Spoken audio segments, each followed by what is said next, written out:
해 뜨기 전 클래런스 하우스의 개인 사무실 안 분위기는 단순히 조용한 정도가 아니라 마치 수술실처럼 고요했다.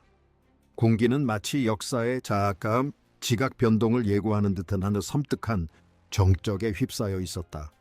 번쩍이는 카메라 플래시도 복도에서 속삭이는 신하들도 다가올 충격을 완화해줄 조언자들도 없었다.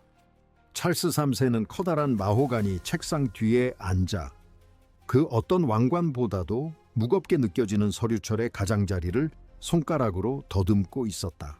이것은 공개 행사나 헌법 브리핑이 아니었습니다. 그것은 가족 간의 결별이자 윈저 가문의 재정적 정서적 기반을 사실상 재편할 비공개 회의였습니다. 단 한 번의 강력한 서명으로 해리 왕자와 메건 마클의 가정을 유지하기 위해 마련된 수백만 달러 규모의 서식스 신탁 기금이 청산되어 다른 곳으로 전용되었습니다. 돈과 권력 그리고 왕실의 상징적인 보호는 윌리엄 왕자의 자녀들에게로 옮겨갔습니다. 차갑고 잿빛으로 물든 새벽녘 국왕은 단순히 재산을 관리하는 것이 아니라 군주제의 근간을 잇기 위해 신체 일부를 절단하는 수술을 감행하고 있었습니다. 서식스 신탁 기금은 한때 황금다리 서식스 공작 부부가 캘리포니아로 이주한 후에도 왕실과의 관계를 유지시켜줄 재정적 탯줄로 구상되었습니다. 이는 안전망이자 인터뷰와 회고록 그리고 공개적인 상처에도 불구하고 해리가 여전히 국왕의 아들이라는 것을 보여주는 상징이었습니다.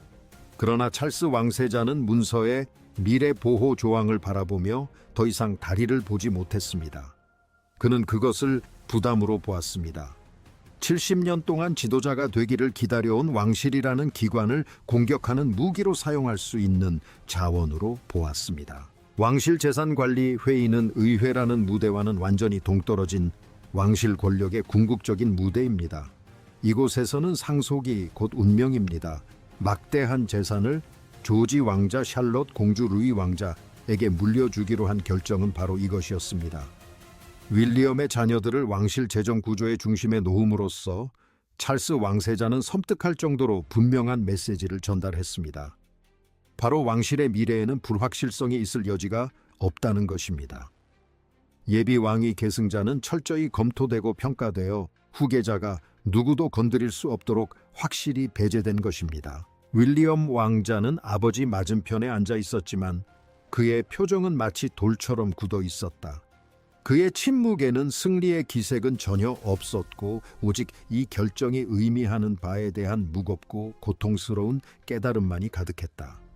윌리엄은 누구보다도 자신의 아이들이 들이운 그림자를 잘 이해하고 있었다. 미래의 왕 조지, 현대적 강인함의 상징 샬롯, 그리고 세상이 보호하고 싶어 하는 순진한 아이 루이. 아이들을 보호하기 위해 윌리엄은 사실상 동생을 추방하는 결정을 받아들여야만 했다. 그는 마치 깨진 조각처럼 느껴지는 고통, 함께 보냈던 어린 시절이 이제 영원히 위계질서로 분리된 기억을 떠올렸다. 자신의 아이들을 위한 보호는 가족의 해체라는 깊은 슬픔 속에 자리 잡고 있었다. 찰스는 마침내 봉인된 재산 양도 증서를 들어 올리며 미래 보호라는 문구를 소리내어 읽었다. 단어들은 냉정했지만 그 충격은 엄청났다. 그것은 판결이었다. 왕실이 더 이상 자신의 구성원 중 한 명을 신뢰하지 않는다는 것을 인정하는 것이었다. 저음 충격을 준 것은 천문학적인 액수의 돈이 옮겨진 것이 아니라 증인 명단이었다. 카밀라 왕비는 남편을 응시하며 그의 결연한 의지 아래 숨겨진 피로감을 감지했다. 윌리엄 왕자는 다음 세대를 위한 묵묵한 파수꾼처럼 그 자리에 서 있었다. 그리고 한 고위 재산 관리관은 손떨림 하나 없이 국왕이 지시서에 서명하는 모습을 지켜보았다. 그 이름들이 기록되는 순간 이 결정은 단순한 서류 작업이 아니라 역사적인 전환점이 되었다. 찰스는 윌리엄을 바라보며 언젠가 이 무거운 짐을 짊어져야 할 사람을 보았다. 이것은 탐욕이나 사소한 복수가 아니었다. 왕권의 존립이 걸린 문제였다. 왕권은 개개인의 집합체가 아니라 한 세대에서 다음 세대로 흠집 없이 계승되어야 할 권위였다. 그들의 안전교육 그리고 공적 지위는 더 이상 개인적인 문제가 아니었다. 그것은 국가의 기둥과 같은 것이었다. 신탁의 방향 전환은 우연이나 순간적인 감정에 의해 일어난 것이 아니었다. 그것은 4월 화해 만찬에서 극에 달한 서서히 진행되어 온 고통스러운 부패의 결과였다. 몇 달 전 클래런스 하우스에서 화해를 위한 만찬은 오히려 형제 관계의 장례식으로 변질되었다. 해리는 화해를 원하는 것이 아니라 보장을 요구하며 참석했다. 그는 궁궐의 통제에서 벗어나 자신의 가문을 위한 서면상의 보호를 원했다. 왕실 용어로 궁궐 통제는 모든 것을 의미한다. 그것은 규칙 한계 감독 그리고 왕실의 위엄을 의미한다. 해리는 왕실의 제약 없이 왕실의 지원을 원했다. 찰스는 차남의 말을 들으며 다시금 상처가 벌어지는 것을 느꼈다.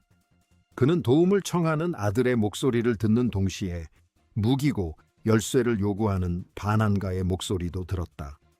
윌리엄은 차갑고 귀족적인 단호함으로 해리에게 조지와 그의 형제자매들이 가문의 존엄성을 지켜야 하는 상황에서 왕실이 불확실한 상황을 감당할 수 없다고 상기시켰다. 두 형제는 보호라는 같은 언어를 사용했지만 해리의 말은 자유를 의미했고 윌리엄의 말은 생존을 의미했다. 4월에 어느 날 밤 국왕이 잔을 내려놓는 소리는 마치 망치 소리처럼 울려 퍼졌다.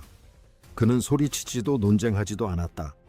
그저 아들들 사이의 간극이 더 이상 작은 금이 아니라 깊은 협곡처럼 깊어졌다는 사실을 깨달았을 뿐이었다. 그날 밤 자리에 있던 국정고문은 바로 다음 날 아침 아들들 간의 관계를 끊는 조항을 작성하기 시작했다. 내부 기록에는 냉혹한 논리가 담겨 있었다. 미래의 지원은 가족 내부의 무기가 되어서는 안 된다. 찰스 왕세자는 변화의 신호 평화의 제스처를 바라며 몇 달 동안 침묵을 지켰다. 하지만 그런 일은 결코 일어나지 않았다. 침묵은 더욱 깊어졌고 공개적인 비난과 은밀한 요구들이 쏟아졌다. 국왕이 최종 서류에 서명할 무렵 다리를 놓으려던 희망은 요새를 건설해야 한다는 절박한 필요성으로 바뀌어 있었다. 해리는 법률 서류나 공식 회의를 통해 소식을 접한 것이 아니었습니다. 그는 궁궐 내부에서 통제된 비공개 통신을 통해 소식을 들었습니다. 차갑고 감정 없는 메시지였는데 직원이 전달한 그 순간 해리는 발밑의 땅이 흔들리는 듯한 충격을 받았습니다. 신뢰는 무너졌습니다. 태생적으로 당연히 자신에게 돌아올 것이라고 생각했던 재산이 조카들에게 넘어간 것입니다. 그 순간 해리는 이것이 단순한 재산의 문제가 아니라 지위의 문제라는 것을 깨달았습니다. 왕실에서 도는 신뢰의 척도입니다. 재산 지원이 끊긴다는 것은 곧 왕실의 정당성을 잃는 것을 의미했습니다. 메건은 해리 곁에 서서 그 충격을 즉시 알아챘습니다.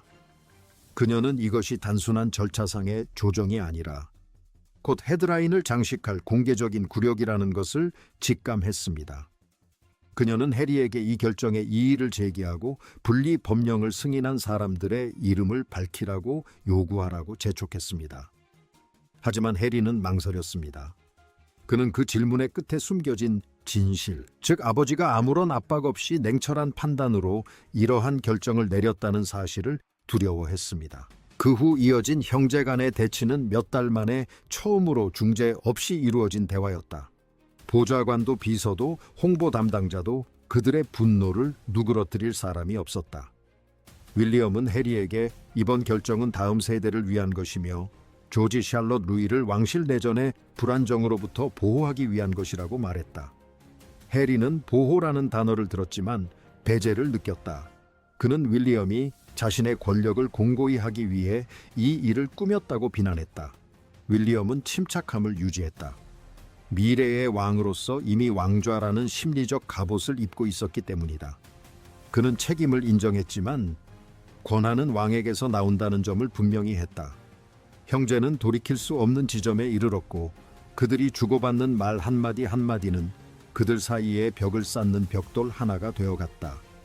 군주제에서 권력은 좀처럼 요란하게 드러나지 않는다. 그것은 페니 종이에 닿는 소리, 활성 캐비닛에서 제한, 아카이브로 서류가 옮겨지는 소리와 같다. 궁궐 안에서 서식스 파일은 기밀 문서 보관소, 즉 더 이상 일상 업무와 관련 없는 민감한 기록들을 보관하는 곳으로 옮겨졌다. 이는 상징적인 매장이었다. 문제는 종결되었고 왕실은 새로운 국면을 맞이했다. 웨일즈 공주 캐서린은 조용하고 엄숙한 태도로 이 소식을 접했다. 그녀는 곧바로 조지를 떠올렸다. 언젠가 아들이 자신의 안전이 삼촌의 관계 파탄 위에 세워졌다는 사실을 알게 될 것을 알고 있었다. 그녀는 자녀들을 육체적인 위협뿐 아니라 이 승리의 쓰라림으로부터도 보호하고 싶었다. 가족의 상실로 이루어진 승리 위에서 자녀들이 자라나는 것을 원치 않았다. 그녀는 윌리엄 곁을 지키며 마치 자신의 혈육을 배신하는 듯한 의무를 받아들일 수 있도록 조용히 용기를 북돋아 주었다. 마침내 그 소식이 대중에게 알려졌을 때 그것은 미묘한 조정이 아니라 판결과 같았다. 버킹엄 궁전 밖에는 분열된 대중 위로 비가 내렸다. 어떤 이들에게는 미래를 지키기 위한 왕의 필연적인 행동이었지만 다른 이들에게는 아들을 버린 아버지의 마지막 행위였다. 나라는 감정적인 진영으로 나뉘어 각기 다른 정의를 주장했다. 하지만 궁전 안에서는 논쟁이 끝났다. 찰스는 선택을 내렸고 윌리엄은 그 짐을 받아들였으며 해리는 상실감을 느꼈다. 차갑고 견고한 왕관은 겉으로는 더욱 강해 보이지만 속으로는 한없이 외로운 미래를 향해 나아갔다. 찰스는 서명 용지의 잉크가 마른 후에도 오랫동안 그 슬픔을 마음속에 간직했다. 그는 평생을 옛 세계와 새 세계, 어머니의 전통과 자신의 현대적 비전 사이에 다리가 되려 애썼다. 그는 가족을 온전하게 지키고 싶어 했다. 하지만 4월 합의 만찬은 사랑만으로는 위기에 처한 군주제를 지탱하기에 충분한 기반이 될 수 없다는 것을 보여주었다. 그는 아버지로서의 역할과 왕으로서의 역할 사이에서 선택해야만 했다. 그 재산 양도 계약서에 서명함으로써 그는 왕을 선택했다. 그는 왕위 계승 순서를 선택했다. 그는 언젠가 지금의 자신을 대신할 세 자녀를 선택했다. 신탁 기금의 용도 변경은 길고 고통스러운 문장의 마지막 마침표였다. 이는 왕실이 해리의 복귀를 위한 계획을 중단하고 그의 부재에 대비하기 시작했음을 세상에 알리는 신호였다. 조지 샬롯 루이스의 미래 보호는 이제 공식 문서로 남았습니다. 그들의 미래는 보장되었고 교육 자금은 지원되며 왕조에서의 역할은 확고해졌습니다. 하지만 그 안전을 위한 대가는 결코 아물지 않을 상처입니다. 국왕의 결정은 더 이상의 갈등으로부터 왕실을 보호하기 위한 외과적 공격과 같았지만 가족의 마음은 산산조각이 났습니다. 그날 아침 윌리엄이 윈저에 들어섰을 때 그의 표정은 위엄 있고 왕족다웠으며 마치 왕관이 가시 면류관이라는 사실을 마침내 깨달은 사람 같았습니다. 그는 더 이상 단순한 동생이 아니라 다음 시대의 수호자였습니다. 그리고 지구 반대편에 서 있던 해리는 궁궐의 문이 단순히 잠긴 것이 아니라 옮겨졌다는 사실을 깨달았습니다. 결론적으로 서식스 트러스트는 돈 문제가 아니었습니다. 그것은 신념의 문제였습니다. 찰스는 군주제가 존속하려면 안정의 요새가 되어야 한다고 믿었습니다. 해리는 가족이 서로에게 연민을 가져야 한다고 믿었습니다. 윌리엄은 개인적인 욕망을 초월하는 의무라고 믿었습니다. 이 세 가지 신념은 더 이상 한자리에 공존할 수 없었습니다. 국왕의 서명은 최종 결정이었습니다. 군주제는 화해보다 연속성을 선택했습니다. 갈등보다 아이들을 선택했습니다. 그것은 냉혹하고 명확하며 참담한 판결이었습니다. 수년간 가족을 불태웠던 불길은 마침내 진압되었지만 그 흔적은 알아볼 수 없을 정도로 변해 있었습니다. 왕관은 언제나처럼 살아남았지만 더 이상 짊어질 수 없을 만큼 상처 입은 부분들을 벗어던짐으로써 살아남았습니다. 왕실 재산 계획이라는 조용하지만 중대한 세계에 대한 심층 분석을 시청해 주셔서 감사합니다. 국왕의 결정과 웨일스 아이들의 미래에 대한 이번 분석이 흥미로웠다면 구독 버튼을 눌러주세요. 우리는 지구상에서 가장 유명한 가족을 규정하는 비밀 드라마 그리고 심리전을 계속해서 파헤쳐 나갈 것입니다.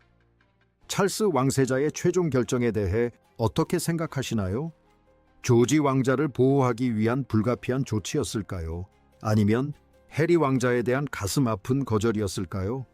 왕실의 존속이 가족 간의 유대감 상실을 정당화할 수 있을까요? 아래 댓글에 여러분의 생각을 공유해 주세요. 우리는 실시간으로 재편되는 왕조를 목격하고 있으며 여러분의 의견은 그 역사의 일부입니다. 다음 시간까지 황금 환상의 더 많은 겹겹을 벗겨내고 화려함 뒤에 숨겨진 진실을 탐구하는 여정에 함께 해주세요. 스타와 군주의 이야기는 결코 끝나지 않습니다. 그저 다음 장이 쓰여지기를 기다릴 뿐입니다. 지금은 안녕히 계시겠지만 우리의 이야기는 이제 막 시작되었습니다. 런던의 불빛은 여전히 궁전들을 비추고 있지만 그 안의 그림자는 더욱 길어졌다. 4월 합의 만찬, 왕실 분리 법안, 그리고 서식스 트러스트의 방향 전환은 이제 왕실의 숨겨진 구조의 일부가 되었다. 윌리엄과 해리는 평생 이 비밀을 간직하게 될 것이다. 조지 샬럿 루이 세 아이는 그토록 큰 대가를 치르고 얻은 안전 속에서 자라날 것이다. 그들은 자신들의 미래를 결정지은 떨리는 손길을 알지 못한 채 왕실의 회복력을 상징하게 될 것이다. 왕과 왕자의 세계에서 가장 위대한 공연은 종종 해가 뜨기도 전 문 뒤에서 조용히 펼쳐지기 때문이다. 윈저 가문의 역사는 바로 그러한 선택의 역사이며 가문의 혈통은 언제나 왕관의 황금에 비해 부차적인 것이었습니다. 찰스는 하이그로브 정원이나 윈저의 잔디밭을 바라보며 자신의 의무를 다했음을 알고 있습니다. 그는 가문의 계승을 확고히 했고 미래를 지켜냈습니다. 하지만 밤이 되어 고요한 서재에 앉아 있을 때면 그는 아들을 잃었다는 사실 또한 떠올려야 합니다. 아무리 막대한 신탁 기금이라 할지라도 그 슬픔을 진정으로 메꿀 수는 없을 것입니다. 제비는 날아갔고 다리는 무너졌으며 왕관은 홀로 침묵 속에 그리고 절대적인 위엄을 간직하고 있습니다.